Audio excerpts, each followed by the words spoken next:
Welcome to the Breakthrough Emotional Eating podcast. My name is Kristin Jones, and thank you so much for joining me this week.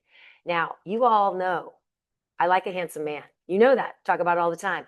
But this is an especially cool, handsome man that's sitting next to me. As you know, if you've been following the podcast, you know that I have started doing more interviewing with the amazing people that I know and work with at Lifetime in Walnut Creek, California.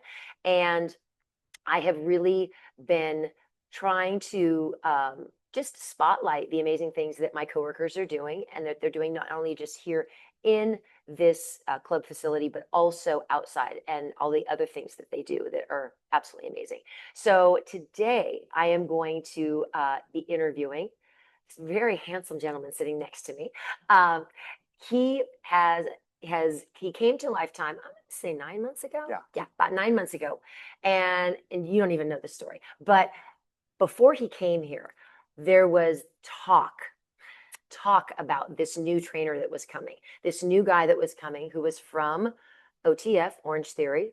No shade on Orange Theory. I'll mention them. But they coming from Orange Theory, and all I heard, I didn't know who he was, but I know that one person referred to you as Sebi, and just said he's amazing and he will totally fit in. And I was like, really? Okay, let's just see. And he came and he did all that and so much more. So welcome to the podcast, Sebastian Lim. Thank you so much for being here. Thank you, Kristin. I'm honored and pleased to be here. Absolutely. So you have, as I mentioned, you've been at Lifetime for 9 months. Yes. And tell me and the audience a little bit more about like how you got into fitness, how you got to coming here to Lifetime. Yeah, that's a great question. It certainly has been a journey, because if you told me, honestly, 10 years ago, if I was going to work full-time fitness, I would have told you, I don't believe you. You're Me too. crazy. And what are you talking about? So my journey with fitness has been a very interesting one. Ever since I was a child, I was always enrolled in some sort of sports team. So I came up from a family of immigrants that, my dad's from Burma, Myanmar. My mom's from Brazil. So like coming to California and establishing roots in a family here, they wanted me to do anything and everything to succeed. So like great parents want to. Absolutely. So, focused on academics, but also was always involved in sports. So no matter what, like I was either on a tennis team, basketball team, something. So I was always involved in some form of athletics. But that was always secondary to my education. After I got my master's degree in public health, I entered the workforce. I was working a 9-to-5 job, in healthcare. You're loving that. Yes, loving it. And I truly am grateful for that experience, because it also led me to here. Absolutely. And at the time, my priorities were, okay, work full-time in healthcare, and then maybe explore some side gigs, because I don't know, I like being busy. Right, exactly. No.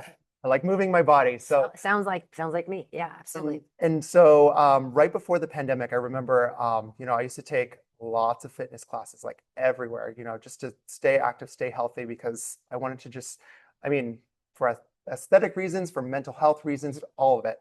And then when COVID hit, I'm sure everyone had like a form of COVID crisis, like identity crisis. And I thought to myself, well, if I am going to be working remotely at home this whole time, I'm going to invest in something that I really want to do. And that was get my certification in NASM and try this fitness thing. Right. Started working for Orange Theory part-time. I was there for like 3.5 years. Loved it, every single moment of it. And then I thought to myself, why not try doing more? Why not like make this my career? Right. It was one of the most fear-inducing moments of my life. Absolutely. Yeah. So this was just recently. This was probably within the last year or yeah. So Lifetime is my first full-time fitness career. I did not know that. Oh my gosh.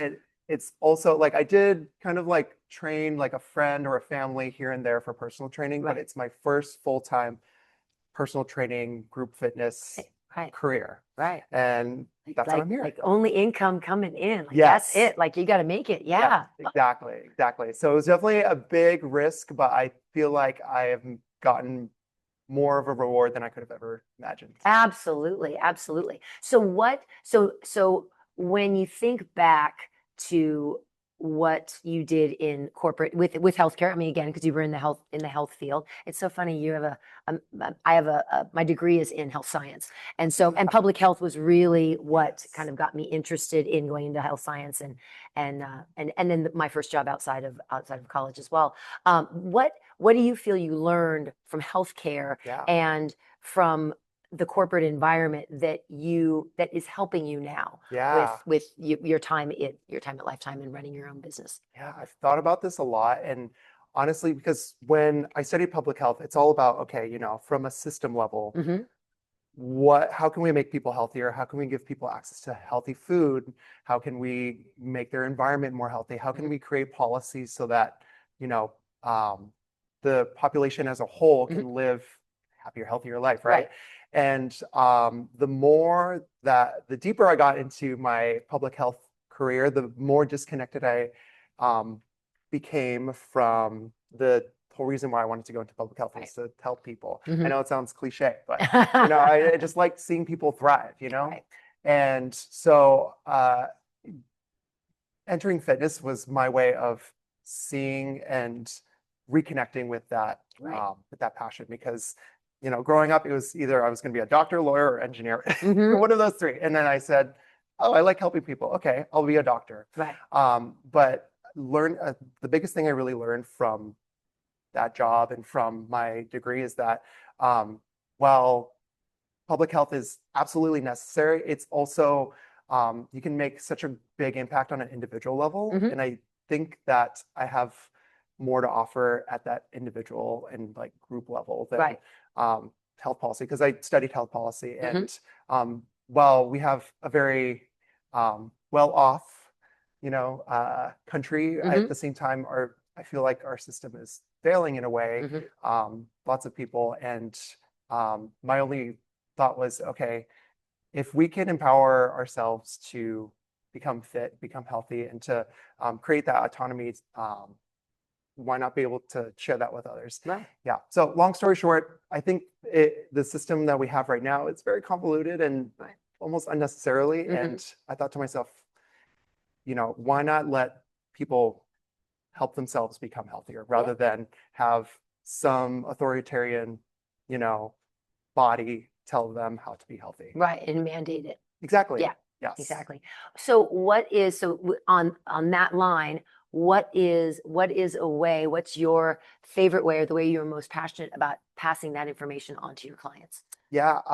Honestly, it's just falling in love with movement. Hmm. I think I didn't really understand that I fell in love with movement until I did dance Hmm. in college and how much it connects people and how much movement can be, enticing and freeing Hmm. um, and force to like, not only bring people together, but also, um, I don't know, express yourself, right? Right. So that's why I love like group fit classes because Hmm. you have the community aspect. You're working out together, but you're also like cheering each other on. You're Hmm. creating some common goal that you're working towards. And so what I try to tell my private clients, or what I try to induce without, just saying Right. directly, Right. I want them to feel like they're successful and feel like they fall in love with working out rather than feel like it's a chore. Right. Yeah, like we're here to have fun. We're Hmm. here to, have the best hour of our day. Right. And whether it's me telling you to do a bicep curl or a push up, or you coming, I want you to feel like you're eager to come in and Hmm. do whatever is on the docket today. Right. Yeah. So I think some of my most successful clients, or those that have seen the most progress, are the ones that have fallen in love with it, do things outside of our session, Hmm. go to classes, come, to our personal training session with like eagerness, Hmm. vigor, Hmm. and yeah, just fall in love with the movement. That's awesome. That's so good because that is if it's a chore, then the moment they stop seeing you, they're not going to be doing it on their own because Right. they're not learning or feeling that intrinsic value of like, this really makes me feel good. Whether I see Sebastian or not, I'm going to do this because it makes me feel good. Exactly. And that's always what we want. I mean, I know for me with coaching, it's always been, I never want people to be dependent upon me. I want to give you the tools to start to grow and love what we're doing, and then you do it on your own. Yeah. And then I give you the tools, and then you have the power to do that and so much more. Absolutely. It's just like changing people's perspective, and it's to make it, something that they love rather than something that they feel like they need to do. We get to do this. Absolutely. Absolutely. So much. So when it comes to your classes here, yeah, I'm just going to tell you, he teaches so many classes, and I'm not, in any way hesitant to say he teaches here. He also teaches in another studio in our town, and teaches very different classes there, very different than we don't even have the same classes here. How many different disciplines, different types of classes do you teach? Oh, that's a great question. Okay, I need to count in my head. Let's see. At least I want to say six different Six. disciplines. Yeah. So I teach cycle. I teach Pilates. I teach like strength training circuit classes. I teach like a cardio trampoline class.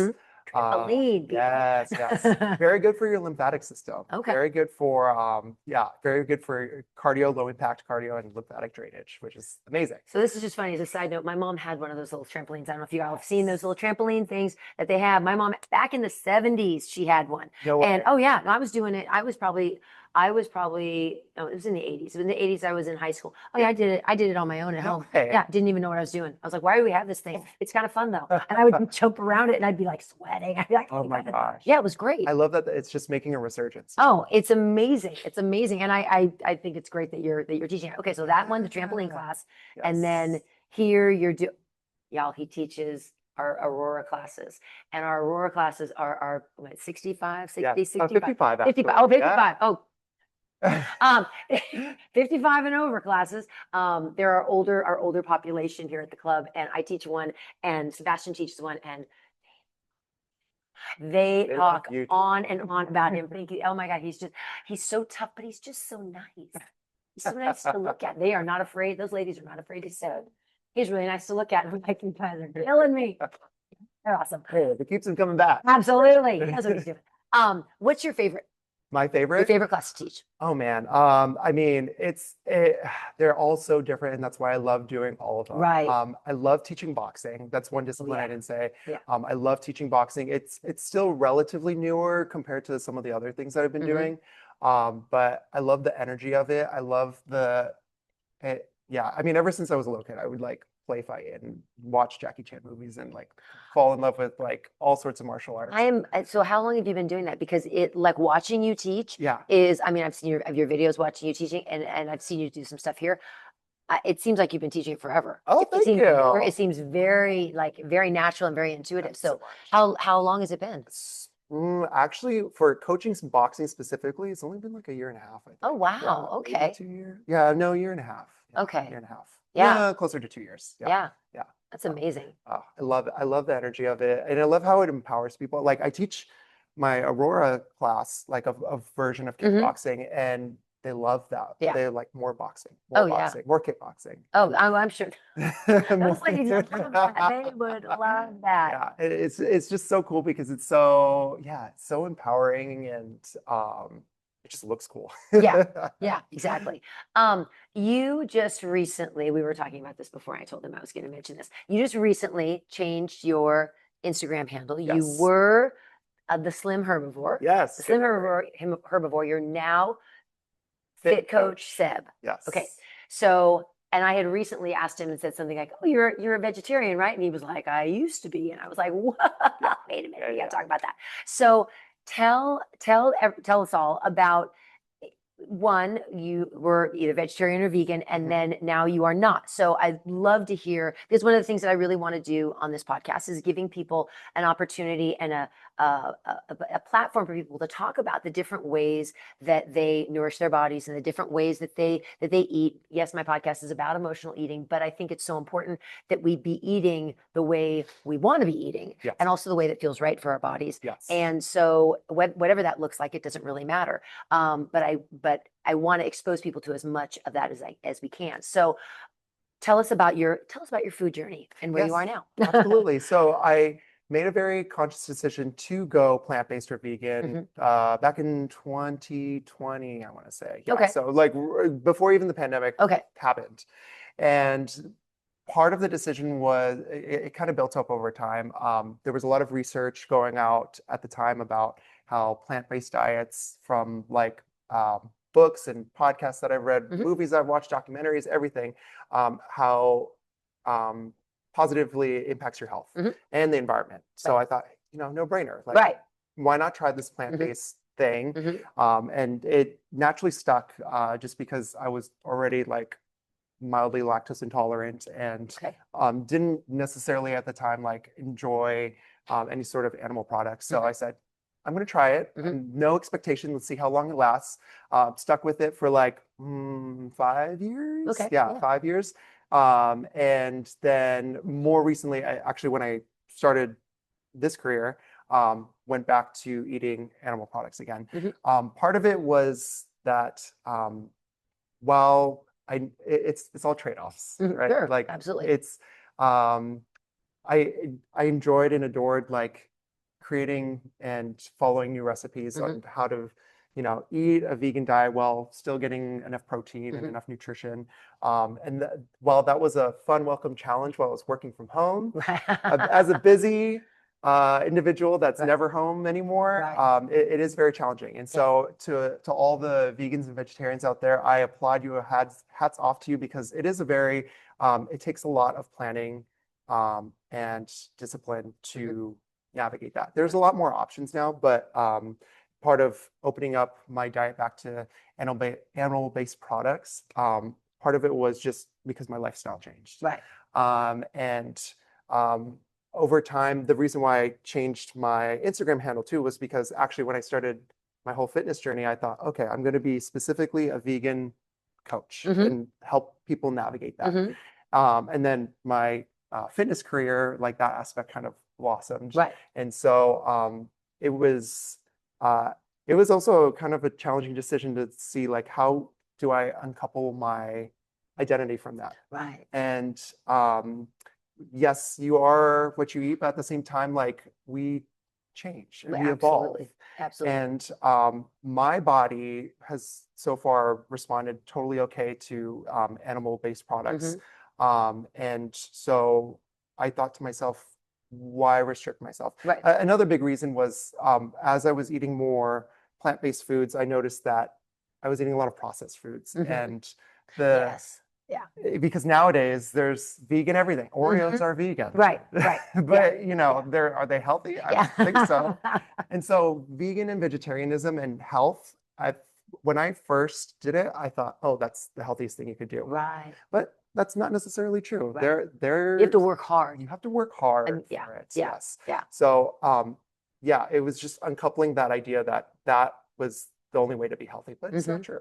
And it's funny, and I don't talk about it much on the podcast, but I was vegan for probably, I've gone in various stages for 6-8 months at a time, and then what I found was I didn't like the idea of having to eat so much processed food, having to eat things that I couldn't read. I didn't know what the names were, and there were things that were like if I'm going to get a really good solid protein and I'm going to eat seitan, it's like, okay, well, that has all sorts of funky stuff that I don't know what it is. And I would rather eat something that I know exactly what it is and I know exactly where it's come from, as opposed to just eating those chemical things. And so that's kind of always been and it's not been my objection to it, but it's always been the thing that's like, I really am not that comfortable with that aspect of it. So I totally agree. I totally agree with you on that. But I think, but it is it's interesting to see how different our bodies respond to different things and how Yes. our bodies can feel. And I think it also it over time with age, things change, and sometimes our bodies need more protein, and sometimes I have a friend who's a vegan, and she's a vegan triathlete, and Yeah. she has to work really hard Yeah. to get her protein, but she does. Yes. But she really stays away from processed stuff, but she Yes. knows how to do the combinations. Yes. Like, girl, how do you have the time to do that? Hats off to Yeah, it's a her. lot. There's a Yeah. lot to it. So, Yeah. I just think that, again, lots of opportunities, lots of different things that people can do. Absolutely. Yeah. Yeah. And I think that's the biggest lesson that I learned. It's like I gave myself permission to be okay to evolve and hmm change. And I was very worried that like, okay, once I go vegan, if I go back, then I don't know, the online community Right. What will or people say? yeah, what will people say, right? Like, but it's okay because Right. people evolve and we evolve and Yeah. yeah, like you said, listen to your body. And I guess one more note, I just always think in my head, yeah. Have you read Michael Pollan's book? I mean, he has multiple books, Mm. but In Defense of Food. No, I haven't. It's such a good book. I read that back in my grad school program. Mhm. I mean, the tagline is just super simple, like eat food, not too much, mostly plants. And that kind of led my journey both in and out of veganism because it's not Mhm. necessarily, he wasn't advocating necessarily for veganism, but rather just eat whole based Right. foods, Real food. whole food, real food. Yeah. I mean, it's fun to indulge a little bit here, Oh, you know? absolutely. Absolutely. No, and that's always been my thing is it's like everything in moderation, including moderation, but Yeah. it's more about it's about listening to your body because our bodies know what they need. Yeah. Sometimes our mind doesn't know what we need, but we think we need something. But it's just better to really listen to your body and not let other things influence. Food is just food. It Absolutely. doesn't need to be a best friend. It doesn't need to be a warm hug. It doesn't need to be, something that makes you not feel lonely. And so that's really it's removing it and taking it back to what it's really intended to do, which is intended to nourish us, give us energy to do what we need to do. Amen. So, Yeah. amen, Cal. You recently, when I first started my my original Pilates training in January of this year, I started training for it before I had my accident. Then I had my accident. Then I had to stop it. Sebastian was in my Pilates little cohort who did the training. He finished in April and started teaching Pilates on the Reformer, not full time, but as a part of your personal training. Yes. And you also started a business around Pilates. So please share what you have done with our mutual friend Daniel. Absolutely. Yeah. So myself and my coworker Daniel started a business called Pilates Boys. And it's funny because it really came from a conversation. Like he had the original idea. He was talking to a client and he was kind of joking like, hey, what if I started, like a Pilates sock business and then call it Pilates Boys. And then he asked me, because we were the only two men that were in the training, wouldn't that be a cool idea? And then we kept talking about the idea of Pilates Boys, and it really intrigued me because one, I'm still learning so much so much from to the learn. discipline. Yeah. And after going through the training, and I know you're going through the training right now, like learning about the history is so interesting because it's like in current culture, at least on the surface, it looks like, and I know I'm guessing a lot of men think, Pilates is for women, for girls, for dancers, because it got really popular in New York with New York City ballet dancers. Right. But it was a discipline originally created from Joseph Pilates, Right. who was a war vet. Right, exactly. Previously a boxer. Yeah. And he was, jerry-rigging hospital beds to help rehabilitate soldiers in the war. Right, right. And it's like, wow, it has this really, interesting history that's so, I would say, different from what it evolved into. Right. And so the whole idea was we're going to create a Pilates sock business, one, to create a high quality sock because there's a lot in the market that are not. Are they going to be women, for women? Oh, and for men? everyone. For everyone. Yeah. Okay. Okay. So the whole One thing I've idea. never asked. I knew I knew socks. I just didn't know if it was limited. Okay. Yes. So even though it's called Pilates Boys, the whole ethos of the business is to really open up Pilates for anyone because Pilates is for everyone. It is such a cool discipline and system to help strengthen yourself from the inside out. I mean, not only makes you flexible, but also stable and also, it makes you grow taller. Right, right. And our idea was, how do we try to create this idea where Pilates isn't just female oriented, and it's really for everyone. And so we want to open it up, especially to the idea that for men and boys, like this is a discipline that you can participate into and thrive into and are invited into. I actually saw a semi-recent article of someone attending a Pilates class. I think it was in New York or something like that. And it was a woman that was kind of, I guess, complaining to a journalist that there was one guy in the room that was, kind of in being intrusive in this, primarily female class. And I thought to myself, that's really interesting because, I thought it would be more inclusive. Right, So right. we just want it to be inclusive. We want Pilates to, not feel like a discipline that is just gender specific. And so we kind of created that idea and that name, like, hey, Pilates boys, do you see that every day in social media and stuff like that? Right. I haven't. Right. Yeah. Right. So it's essentially it's the socks are the vehicle to unite everyone in Pilates. Absolutely. Yes. That's awesome. I love Yeah. that. I love that. So when I know you're in the midst of finding a manufacturer for the socks and you have some designs and things like that. So when do you think these will be available to the public? So date is to be determined. Right. But we do have social media that we're trying to ramp up right now, and we're building our website right now. So you can see all of the evolution of the business happening at Pilates_boys. So we have that. Okay, y'all mark that down, Pilates_boys, and I'll have all the information in the show notes so you can follow them on. I know you do have an Instagram. Yes. Yes, they have an Instagram, and you can get all of that information as well. So I would love for where would you like things to go in your businesses when it comes to just your growth and your development as a trainer, as a Pilates instructor, fitness influencer. Where would you like this whole adventure to go to? Yeah, I mean, I would love to, start taking private clients, maybe online clients, like expand, where I can create an impact in any of those disciplines. And I think it would be really cool. I was telling you earlier about building a facility that crosses a lot of those disciplines, not necessarily putting them in isolation, but what if you did like a boxing Pilates fusion class, or what if we did like some sort of swimming strength training class?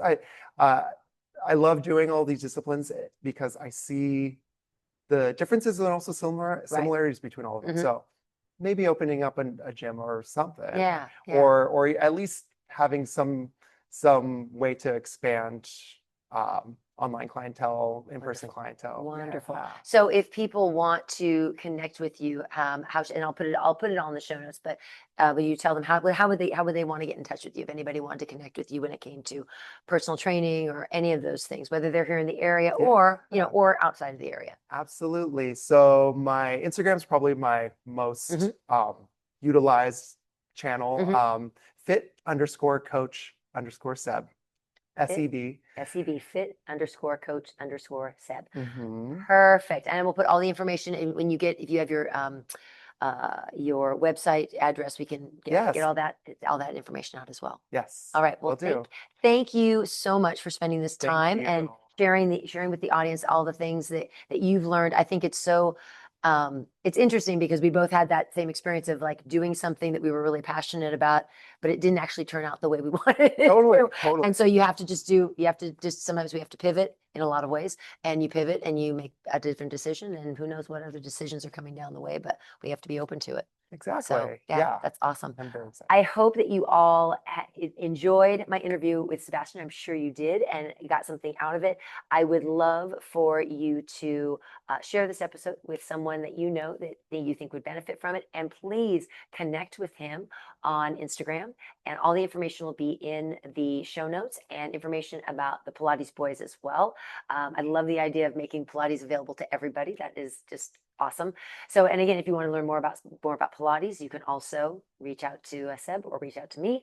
And I'm so thankful that you watched and you're here. And thank you so much for listening to the podcast and watching on YouTube. And if you are, if you enjoyed this episode, please share it with someone that you know and love.